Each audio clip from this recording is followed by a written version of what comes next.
Alrighty. My name's Eagle Rael. I'm from Picuris Pueblo. That's in northern New Mexico. I'm 76 years old, and I was born and raised in Picuris Pueblo. And I got drafted, and What year did you get drafted? 1967. 67. How old were you? 68. 19. 19. Can you talk a little bit about just the experience of getting drafted? Did you receive a letter? Did somebody come to the house? How did that work? Yes, I did. I got the greetings card. And I was still in school yet. I had went to a vocational school. So I was deferred for about a year, or a little over a year. As soon as I dropped out, I guess they knew I was out somehow. So I got drafted. And Where'd you have to go? well, I had to come back to Albuquerque. I was working in Indiana for a while after I got out. And then my local, or whatever you call it, was in Taos County, but recruiting center was in Albuquerque. So I came home, and my dad took me down to the Greyhound station, got on the Greyhound bus, and I met a few of the local guys from some of the other pueblos. A young friend that I grew up with, guess I'll mention his name because his family and I were pretty close. His name is Paul Mondragon. We grew up as kids. We were kind of like 14, 15 years old when I first met him. I went to a neighborhood youth corps program, and he was in the program. And by golly, we were about exactly almost the same age, about maybe 12, 14 days difference in our age. So I get out in the Greyhound bus, and I see him there. I see him sitting on the next seat there with his little duffel bag. I mean, his little gym bag. Probably had the same things I had: a toothbrush and pair of shorts and socks. Anyway, he says, "Oh, so they got you too," he tells me. I says, "Yep." I figured I might as well go instead of... Wasn't there a $10,000 fine if you didn't go? I don't know. You don't know? I would imagine it would be more severe than that. That's right? it, $10,000 fine or 10 years in jail. Yeah. So they don't give you much of a choice. Right, right. Now, did you grow up with, was there military in your family? Yes, I had 2 other brothers that served.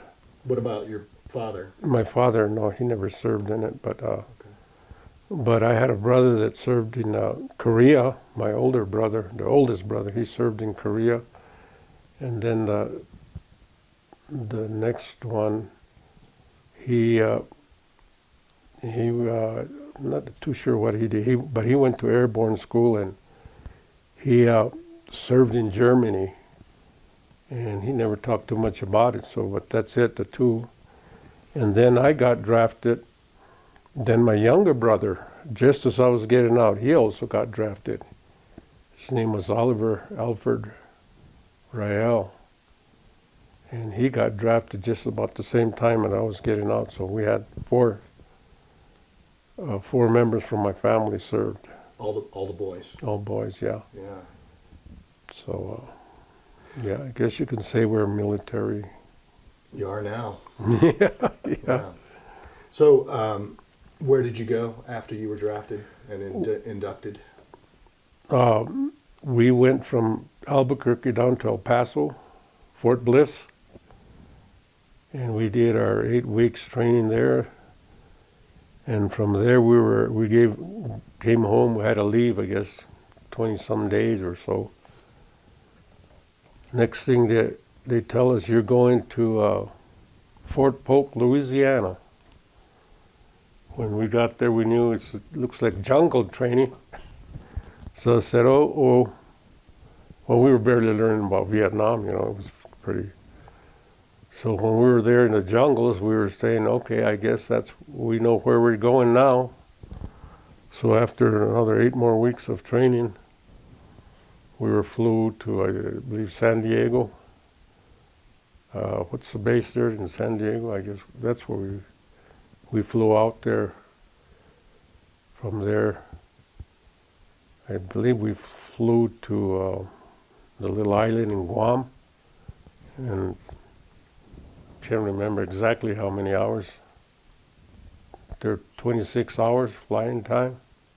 We refueled in the Guam, one of the little islands, and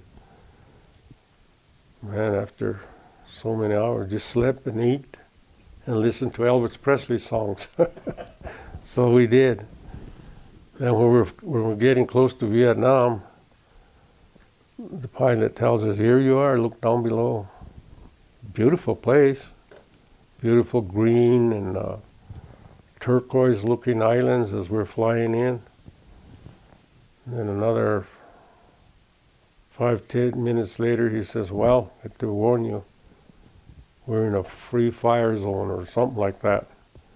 And as we were flying over, we could see the crater holes already. Craters where the artillery has started blowing up. So I said, man, I guess we're in for it now. We don't have no choice. So where did you land? Did you land at Tan Son Nhut? We landed at Long Binh. Long Binh. Yeah, when we flew in there, as soon as we got off the plane, you can feel that humidity hit you in the face. And I said, oh my goodness, I don't like this place. I got to make it back home. The first thing came out of my mind. And I had that attitude since I was there. I said, this is not my country. And what month and year did you land? Those I'm not exactly, I think it's February of 68. 68 and 69, I spent that year there. So those dates, I'm not exactly sure the date and stuff. I have to look at my DD-14. But anyway, as soon as we got out of the plane, they told us, okay, quick step, run to the bunker. And we went down to an underground bunker. Then we had a real taste. We could see some of the old veterans that were getting ready to come home, I believe. A few of them would ask us where we were from and all this thing, and so we're going down. But as soon as we got in there, we start handing us our jungle fatigues and the weapons. Next thing, after we stayed overnight, I believe we had a quick, I don't remember what time, it might have been a quick supper there.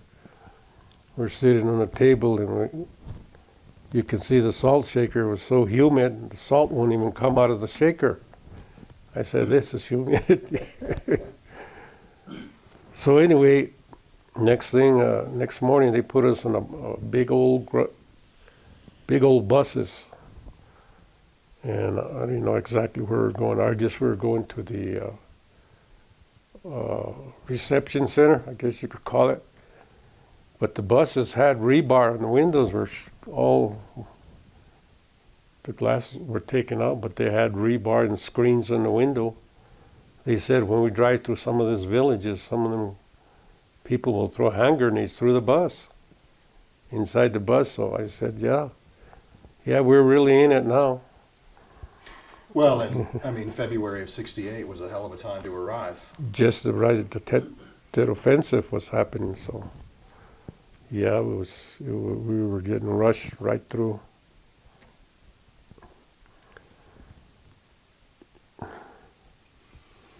And after that, it's just things start happening so fast. We already had our weapons, live ammo and everything. I don't think they gave us no grenades, but we just had our M16 and some ammo.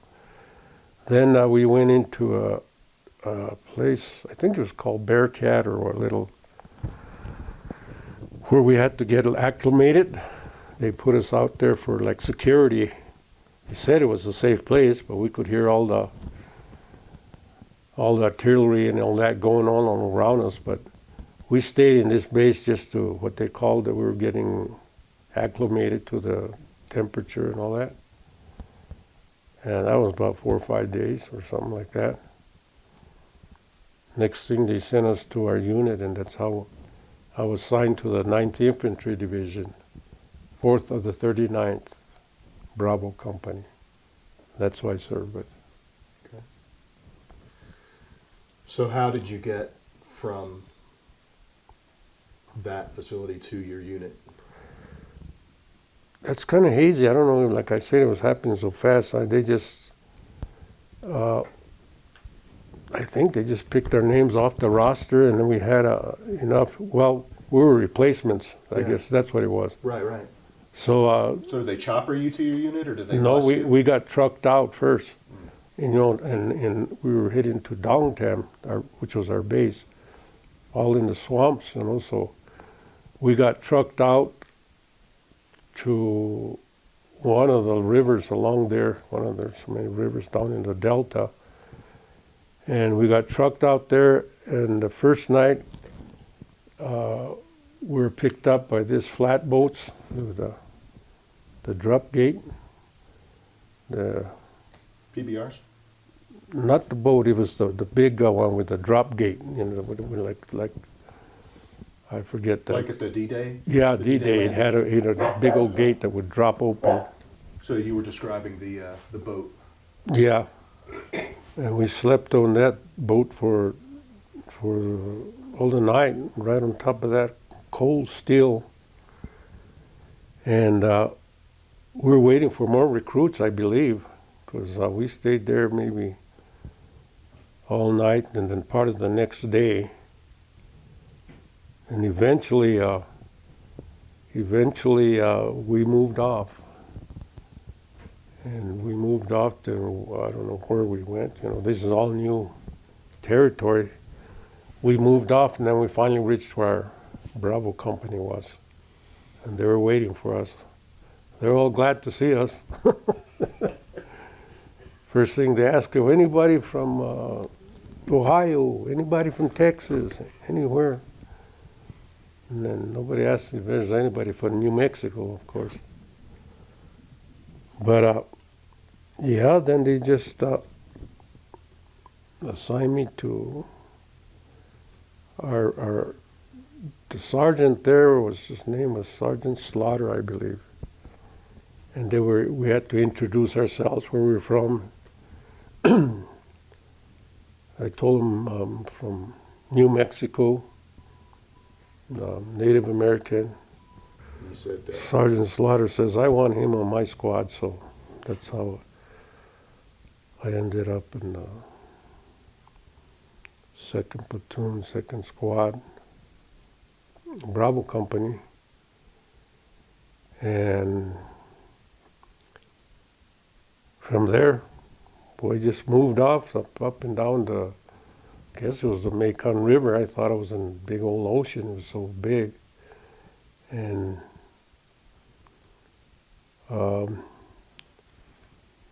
we went to some site. Of course, the names, I ain't going to remember any of the names where I've ever been, so many different places, but I don't remember any of the names. But we got to this one place where they had been operating out of. And stayed there a couple of days, just hanging out. I guess we're waiting for resupply. And sure enough, a couple of days later, a couple of choppers bringing our sea rats and ammo. And guess what? They sent all the greenhorns out there to go get it. And first taste of action, they were really shooting at the helicopters.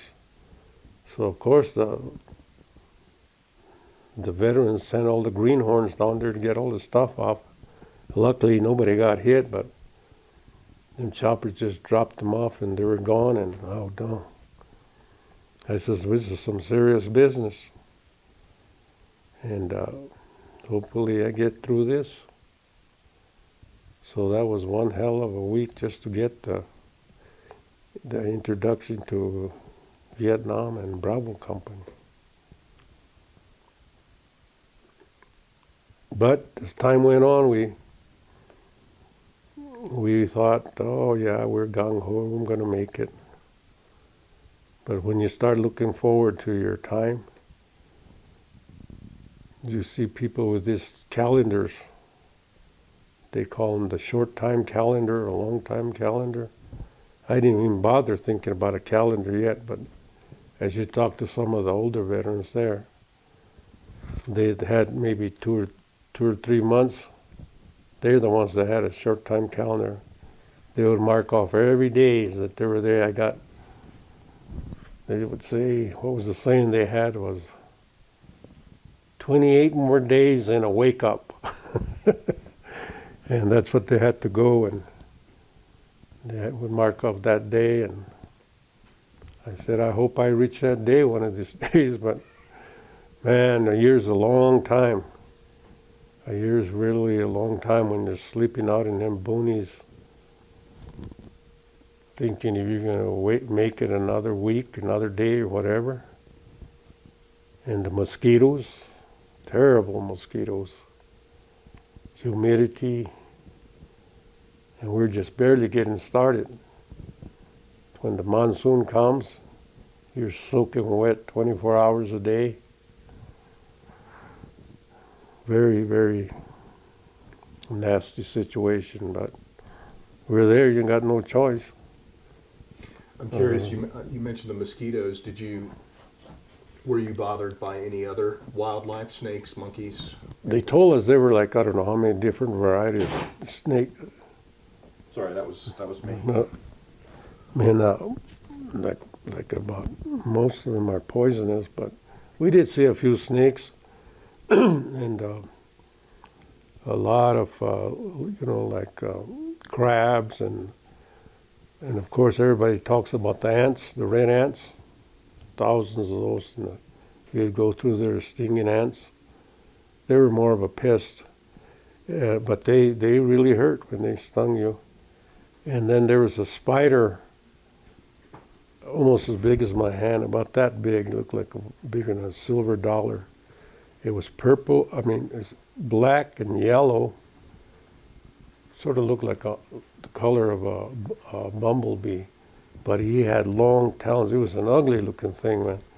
I didn't like those things at all, and they were all over there, and you run into them every now and then.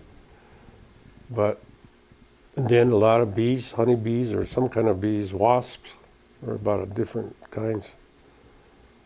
But those spiders were really awful looking, but I never heard of anybody getting stung or anything by them. And so you guys, you're an infantry platoon in the Mekong Delta. right. I'm guessing that you spent most of your time on patrol. On patrol. And how long would you be out there in the boonies and everything? We were always constantly out there. We'd be out there for 3-4 weeks at a time. Then once in a while we'll get supply. We'd go back to a certain area where it was considered safe. We'd get resupplied, mail call, which was always good. But maybe like month or so, we'd go back to downtown to the base, shower up and clean up and get more mail. But I'd say we spent 2 months before we actually came back to the base. We were always out in the boonies. Can I ask you about mail call? Sure. Who did you get mail from? Well, at that time, my first wife, she was my girlfriend. She sent me a lot of mail. And then my mom would write me. She wrote to me about twice, I guess, sometimes. But I didn't get very much mail, other than that. And maybe around Christmas time, I got a package or something like that, but I didn't get that much mail. So can you talk about just a little bit about some things you remember, like specific things you remember about being out on patrol, and Do you remember the moment when you felt like a soldier, where you felt like you were? I mean, That's it seems like, I mean, there's this period when you first get there where you're trying to figure everything out, right? You don't know anything, and there's just a lot of questions, a lot of uncertainty, a lot of, probably some fear. And then there's a moment, I think, there's a period when you feel like, okay, I know what I'm doing. I'm good at this job. Do you remember the changeover? yeah. That comes after a while, maybe after 2 to 3 months, probably. And then some of the Sergeant Slaughter, I believe his name. He was fairly good, and he always, kept an eye out. Plus, I met another guy another old timer from, I think it was Brownsville, Texas. He sort of took me under his wing too, and I was learning a lot from them. Of course, I grew up here in the mountains. I was hunting all the time, and so I know how to live up in the mountains. And hunting gives you some. You get pretty sharp eye. You listen to all these things going on. So maybe within the 3 months, I could tell what was going on. I could see the signs, and then I felt pretty confident about myself. And I felt sorry for a lot of the guys that grew up in the city. They would go out there. Some of them just walk around like they were in the streets back home or something. And I would tell them, keep your head down. And every time we stopped to take a break, I looked around my area. I always scoped everything out, and I would almost make sure that there was a place you could cover, where you had cover. So that's what you learn as time moves on. And then you get a little confident, and you start feeling a little better, maybe safer. And you can sleep at night. The first few nights, it was terrible. You didn't know, and everything's so foreign to you. It's terrible. So eventually, you might call it. You get a little relaxed, but you're never completely. There's always this fear of, death around you, and it happened every now and then. So. And when you saw it, that was a wake-up call. You knew that guy. He had family back home or all this thing, and you said, well, hey, I don't want to. That even makes you more sharp. You want to stay alive. So as time moves on, you just keep going on, and then I'm just waiting for the day that my year's up, so I could get back home. What was your job in the squad? Well, I was a rifleman. Mm-hmm. So when you were out on patrol, did you have a specific role that you played? Well, just because I was Native American, they always put me up in point, and I was good at it. And why do you say just because? Pointmen. Well, that was their theory. They think that Native Americans are good guides, or, and everything. But like I said, I did have actually. After a while, you start getting confident, and then you make friends with all these different guys, and you can see that they don't have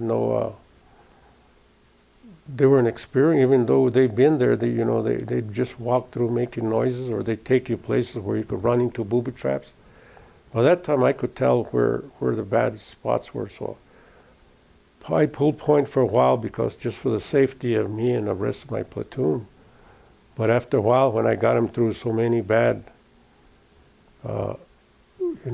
situations, the lieutenant would always try to get me out in front. I said, no, I can only do so much. So there was a time I had to just back off, especially when I was getting short. Yeah. And during one of those times, several times I found some booby traps that I avoided by keeping my eyes open. We found what we call a dud. One of the U.S. artillery rounds was booby trapped, and it was a 155 artillery. If we'd have ran over that and it was booby trapped, we'd have probably wiped out the whole platoon. So I spotted that, and we had to call the demolition derby to come and blow it out. And then the lieutenant was so thankful that we got past that. But that was one of the scariest situations, that he didn't hurt anybody. But most of the time we went into small booby traps, hand grenades, and mostly little traps like that. And there's a lot of hand grenades that were tied to the trees and trip lines over the trails. And you had to avoid the trails. See, that's the thing, because everybody wants to walk where it's easier to walk, but the safest place was out in the middle of the paddy. People would love to walk on the dikes, and that's where the booby traps were. So I avoided all that when I was there, and I think I did a good job by saving a lot of men, because I say maybe at least 50% of our accidents were from booby traps, deaths, and we lost a lot of men just with booby traps. So that was, and of course the few firefights, I don't want to talk too much about that, because that's something that's always stayed with me, and so I'll have to defer from saying anything like that. But can you talk about without getting into specifics about the firefights, can you talk about the situations? Were you in the middle of nowhere? Were you in villages? Did you encounter Vietnamese people? No. Yeah, we'd see a lot of as long as we were going, a lot of the civilians along the different rural areas where we were at, but they would say they're farmers by day, but fighters at night. But occasionally, when we run into the NVA, that's who was, they'd be waiting for us most of the time. And what was the other question you asked me about? Oh, no, that's okay. That's fine. But I remember one specific issue I can tell you, but I won't mention what happened. Actually, it's written in that book. I was serving under Colonel Hackworth, David H. Hackworth. That's me right there. It's point man, see? Oh. That's the whole squad there. Just happened to get that. He was the commander. And did he shoot this? I don't know. I barely remember the picture getting there, but that's we were under Colonel J. Hackworth. Okay. And that's him there. He was also a reporter here on CNN. He did the military. Maybe you heard of him, no. Colonel Hackworth. He actually was from Australia, I believed. He was in World War II, Korea, and I don't know. But he was a commander for a while. He actually flew out to the one firefight that we had, and he was flying around on his little loach, shooting from there. He got shot through the leg. And there's one part where in Dong Tam where they blew up the ammo dump. That's well documented throughout Dong Tam. They blew the ammo dump and rocketed it. They were rocketing that, and I don't know. It says the dates there. I'm not going to be familiar with the dates. But we all got our main platoon, second squad. We got hit pretty good with RPG rounds.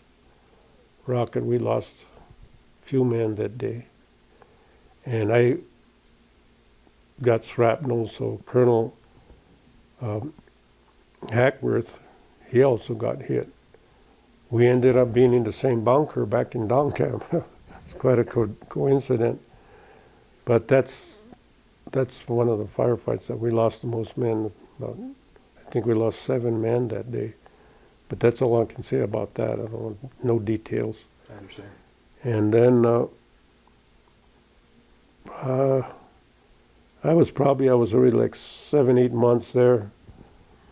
And so the old guys had left, and pretty much we were the veterans, so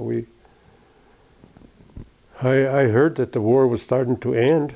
Nixon was going to do a big pullout. Nixon was planning a big pullout. Yeah. We were well already there, probably 8 or 9 months already when we heard about it. So this is late Yeah. 68. 69. We went in 68 to 69. Right. February If you went in February of 68, and this was 8 or 9 months later. Yeah. Yeah. So it's already in 69. Okay. 68 to 69. But no exact dates, I don't remember.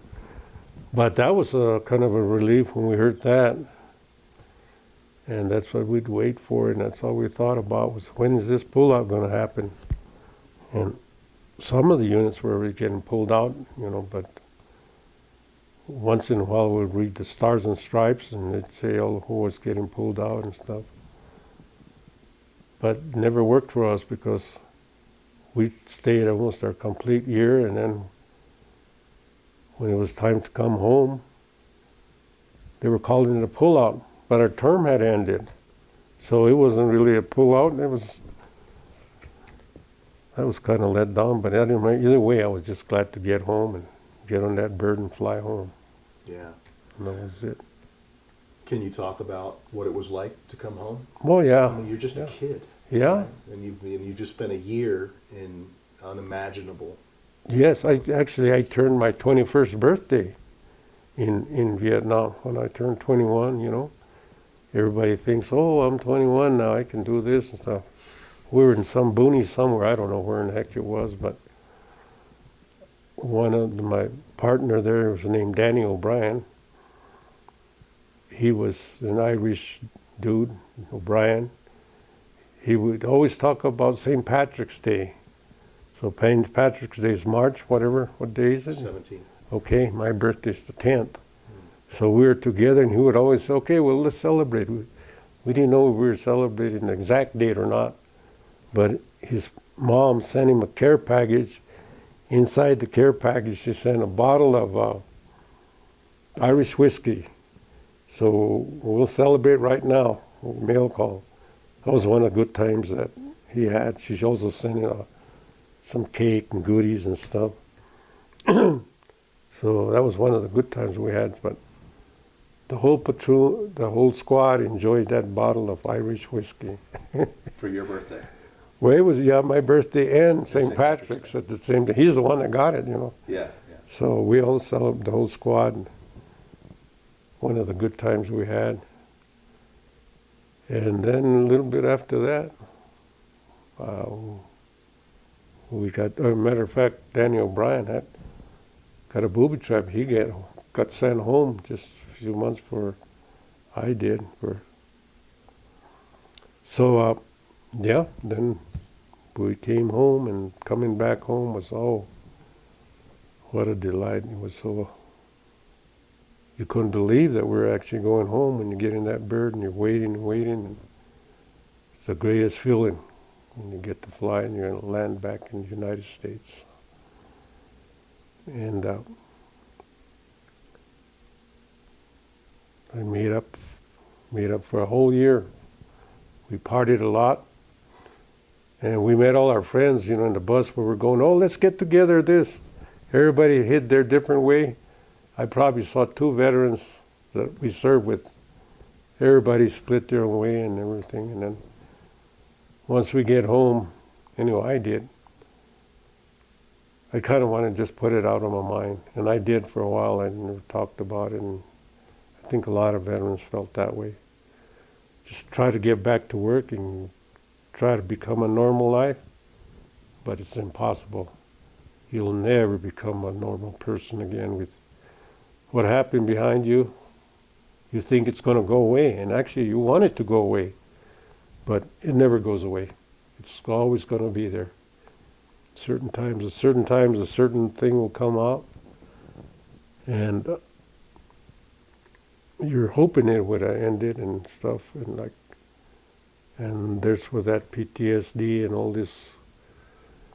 Your mind never lets it go. It's always going to be with you, and eventually, you just got to deal with it. And some people deal with it pretty good. Others have a harder time, but How did you do? I was rough, very rough for the first time. You know, you feel proud that you served and all this, and people come home. It's true about the people calling us baby killers and all these different things in the airports, and then even when you come home, and very few family members even cared. You know, they said, "Well, oh yeah, you served, so what?" So you go underground. You go underground, sort of. You just don't want to. You don't even tell them. I wore my uniform once just to get when I got home. Put it in the closet, and there it hung for years and years, and that's it. Then eventually I got help. Maybe 30 years later, the VA helped me. Helped you? What do you mean? I got, you know, I was treated for PTSD, and I see. And was there anything that triggered your decision to seek help? well, yeah, there was a bunch of times I thought about it, but some of the agents that I went back in them days, they said, "Oh yeah, if you'll bring your application here," and I guess they would throw it in the back shelf somewhere. Never heard anything. But I had a pretty steady job. I worked for the electric company. I became a journeyman lineman, so I had pretty steady work. But after a while, the company, you know, merged and moved away. So then, when I was without a job, I was doing construction jobs here and there. And there were times when it was pretty lean. I didn't have a job. So that's when I got serious to start applying for some sort of a disability from the VA, which they helped me after a while. So that was. Are you comfortable talking a little bit about just how your PTSD manifested itself? Like, what were the things that made you know that you needed help? Well, it's funny. It seemed like you don't know there's something wrong with you, but you don't know what it is. You know, you get angry and all these crazy things you want to do, and you get violent. You know, I had a lot of violent experiences, fighting. Then you start doing your alcohol abuse. And you just wonder what causing you to do all those. Because I was a pretty nice guy before I went in. But you can get carried away, and eventually I went to counseling, and they told me what was wrong. I said, okay. So they did help me. And was that the first time you'd heard that term? Yeah, actually, I hear now that I know a little more about it. It was called battle fatigue or something like that. Yeah, and then it was called shell shock. Shell shock or something like that, but I never heard it. And then eventually, when I started going to, for counseling, and I had several good counselors, and particularly one old doctor that I remember, he told me, listen, it's not your fault. The Army tells you you're gung-ho, you're the greatest, and you think nothing can kill you, but you're not made out of steel. You start thinking about all the bad things that happen and everything, and nightmares and all these things.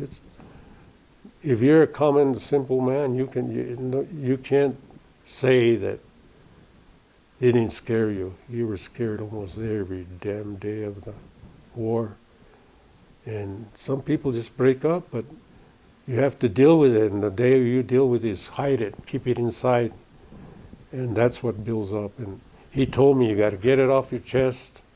It's the best thing to do, and no matter what you do, to get it out and say all the bad things that happen.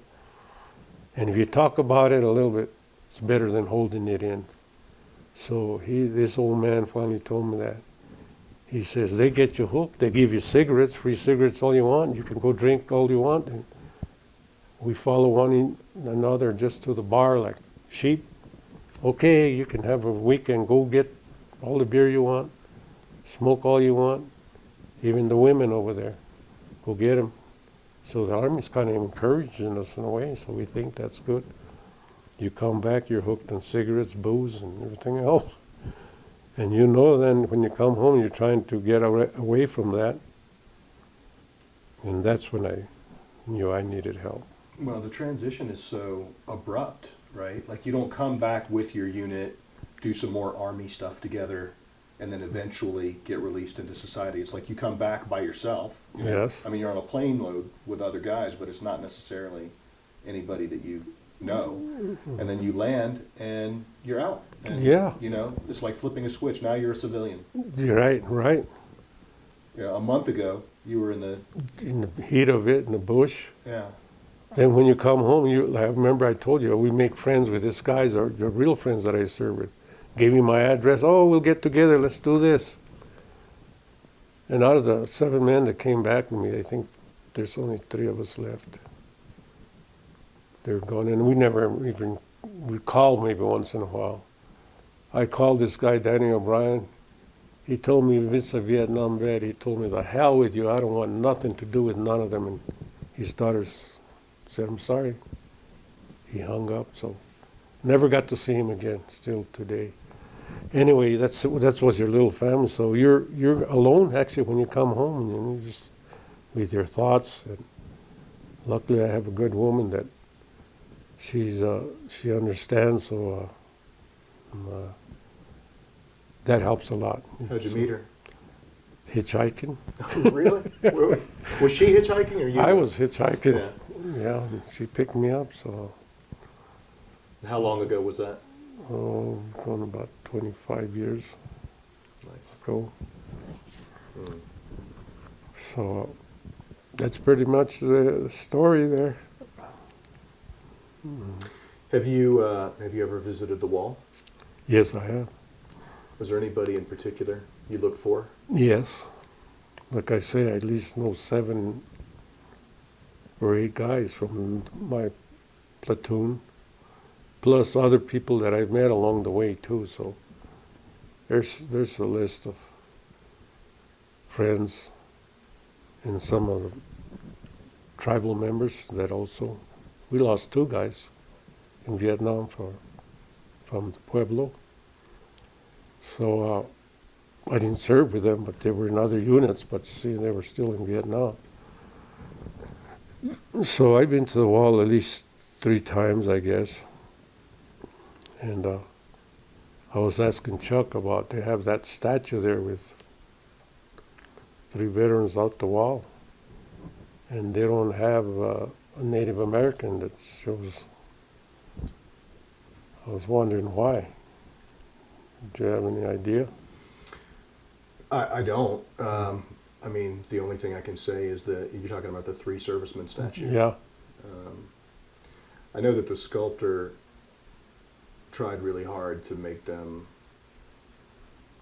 very non-specific, right? If you look at their uniforms, there's nothing that would tell you what branch necessarily. They're not supposed to represent any particular branch or any particular rank or any particular race or anything. They're just supposed to be broad enough that they can represent any servicemen who were there. But it's interesting to me that you look at that and you see something Well, I missing. only see 3 races. Yeah, yeah. So that's why I was curious why there's Native Americans served in the thousands in Vietnam, thousands. In other wars, even today, all these new wars going on, they're still serving. And I hope they get the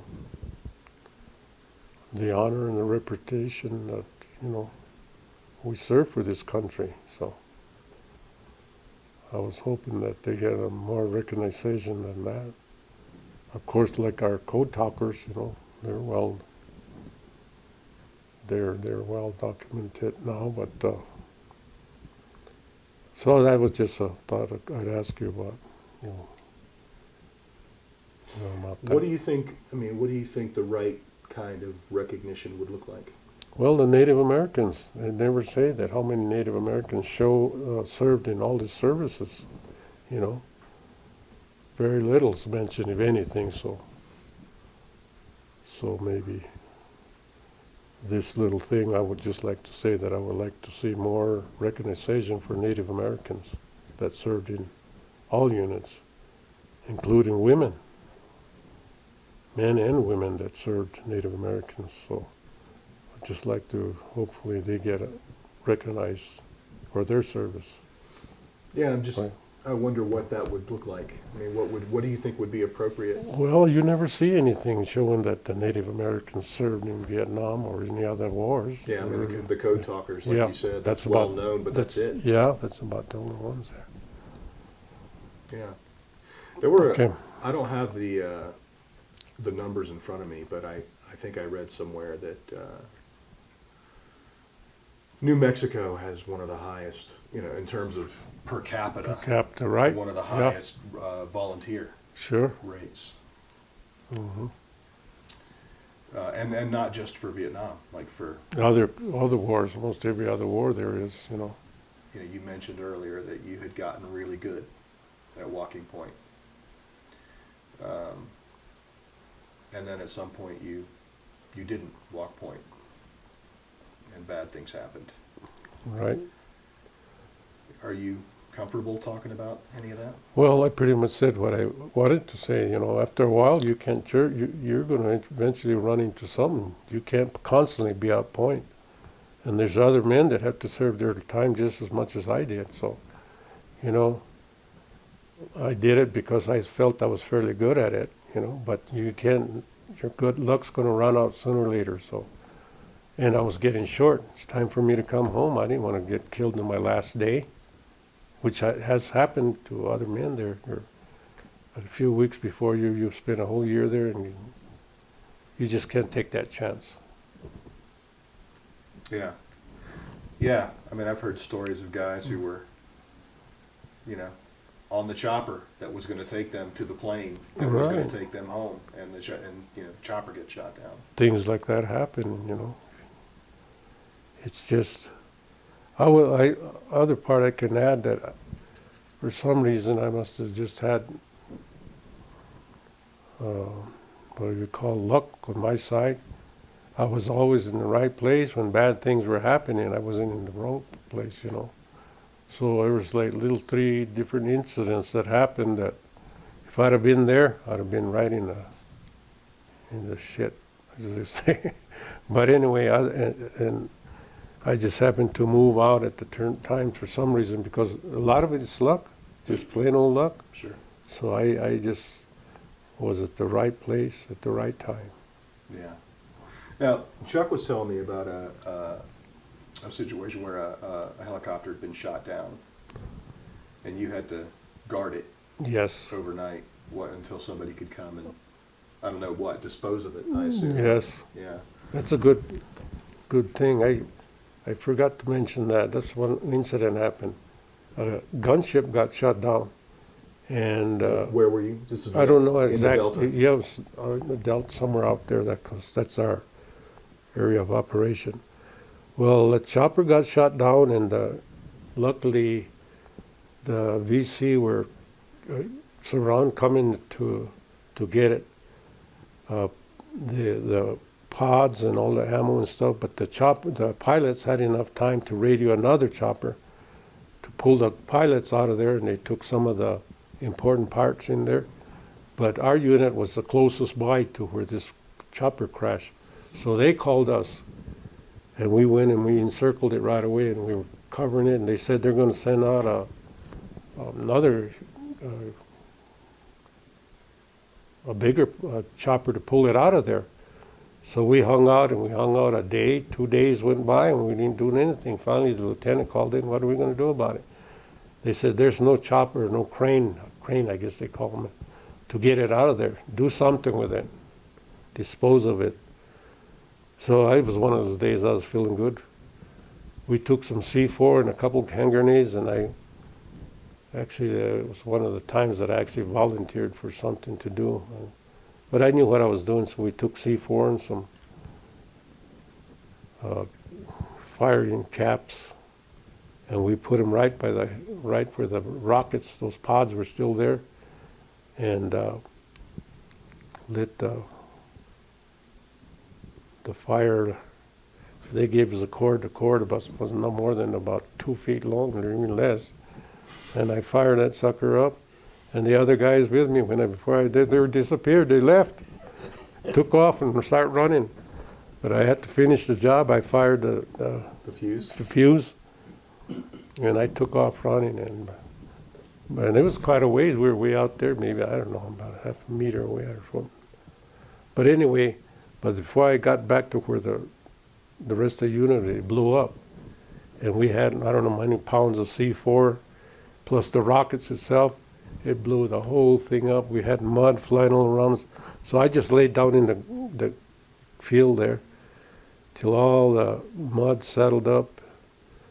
And the other guys were yelling at me, "Hey, Chief, where you at? Let's get over here." They thought I didn't make it back, but we all got back safe. And he's put us in for an award for doing that. And the chopper was destroyed, but just as we were leaving, then we got firefight. They gave us a goodbye with a bunch of rounds of AK-47s, and we got out of there. Yeah, we did our job. Yeah. That was a good, safe day. Yeah. So, just a couple more questions that, nothing too deep, but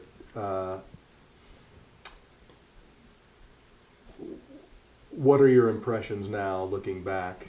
What are your impressions of the enemy? You know what? That's a really tough question. I don't even know. Was this a conflict? Was this a war? Why? We don't even know. I don't know in the U.S. if they knew why we were fighting for. Say, stop communism. Country's operating good now. They're just people trying to make a living and stuff. It was their idea. Maybe the U.S. wanted to make money or something. But so I don't have really an answer for that. Any impressions of other American servicemen and women? Did you run into nurses, medics, donut dollies? What were your impressions of the people you were fighting alongside? That's a broad question too. The nurses went back in the convalescent center where I stayed for a little while. They were really nice, but basically all the veterans that I ran into were good people. And they probably the same thing. They just wanted to serve their country and come home safe. And that's overall, all the veterans I served with were pretty good. And we treated each other fine, and still today, most of my friends are all veterans that I hang out with. So I guess I had a fairly good career the time that I was there, so it was good.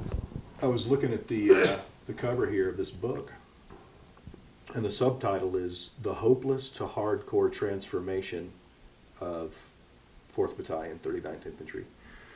It sounds like Colonel Hackworth was, kind of turning somebody around, turning a unit around. Yeah, that's what he did. He called us the hardcore, and he wanted us to. They were kind of down eventually, I guess. We were getting too many losses, quite a bit of losses, and how he came with that, gave us a good speech, told us that we were going to do, a lot better job. And we're going to stop getting any KIAs anymore.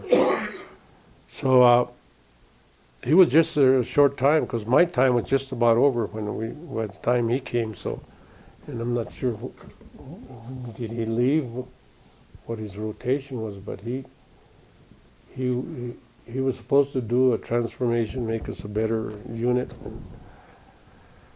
I guess we survived the last part of it, so I guess, I don't know much more than that. I just know that he seemed to be a good leader.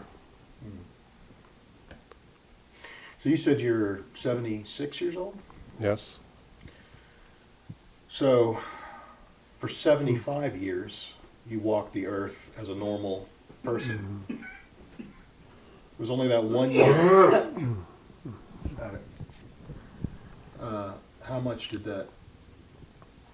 Can you talk about how much that 1 year informed who you are today? Yeah. Well, oh man, it's hard to cover that thing. It was just the main thing is that I made it back. A year was turmoil.